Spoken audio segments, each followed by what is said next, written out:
Okay,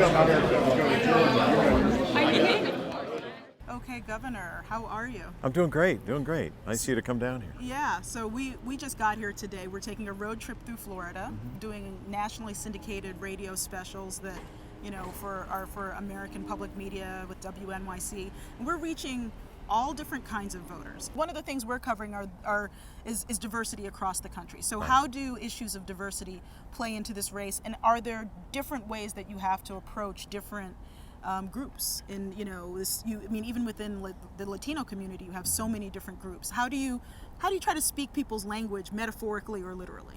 Well, I think you just try to do what's right. And I think the fundamental common denominator, whether you're, in this race we have an African American candidate, we have a Hispanic candidate, and myself, a Greek American candidate.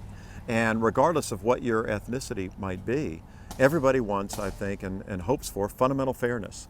And all of those groups do, and I think most people in Florida do, certainly. And when you try to do what's right, you present a fair message that's straightforward about realizing that Republicans have some good ideas like reducing the deficit and cutting taxes, that the Democrats also, on the other hand, have some good ideas like investing in green technology, producing more jobs, especially during this economy. I can be an honest broker and say that about both. And neither of them really can, because all they do is argue with each other all day long. Florida has so many different types of voters. Do you feel like you had to just let go of certain constituencies when you made the change in party? Well, I don't know. It's hard to tell how that's going to work out. We won't know for sure until Election Day. And I imagine there are some that, are not interested in a independent candidate.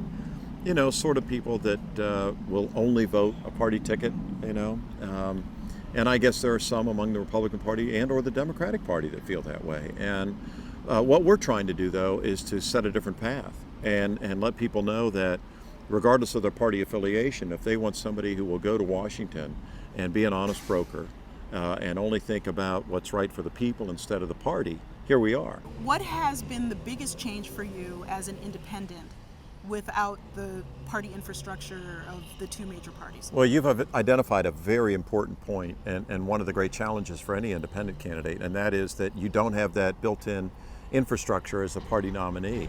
But in many ways, it's more liberating the way it is for us now, because you don't have to be beholden to anybody except the people. Are you surprised at how many people basically listen to you say that you would be a Republican and then change your mind, but are not mad at that? I mean, are you surprised at the way that people are sort of rolling with the political game and rolling with the party affiliation issue? I'm pleasantly pleased. I'm really not that surprised, and I'll tell you why.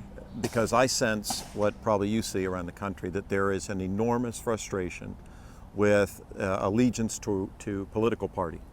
And I left the party because I didn't feel that allegiance, and it wasn't a place I wanted to be. I mean, quote unquote, you're not conservative enough, and then it goes to another dimension that you're not, quote unquote, pure enough.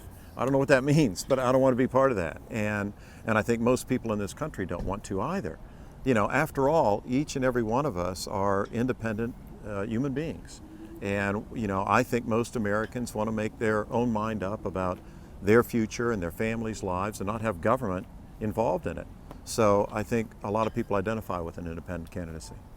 Governor, thank you so much. It's my pleasure. Thank you.